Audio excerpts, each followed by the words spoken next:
Hey everyone, in this video we will see how to connect and pair a Vizio Soundbar to a PC, Bluetooth 3.5mm AUX and HDMI setup. So method first is wireless, Bluetooth. Press and hold the Bluetooth button on your Vizio remote or soundbar for 5 seconds until the light flash.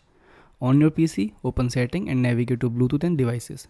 Turn Bluetooth on, click add device to select Bluetooth. Choose your Vizio soundbar from the list of available devices. Second method is wired aux cable. Plug a 3.5mm audio cable into the green headphone jack on your PC. Then connect the other end of the cable to the aux port on your back of your soundbar. Then press the input button on your Vizio remote until you hear the PC audio. Third method is wired optical cable. Plug an optical cable into the optical output on your PC. Then connect the other end of the cable to the optical input on your soundbar. Then click the speaker icon on your PC taskbar. Then select digital output from your option. Thanks for watching.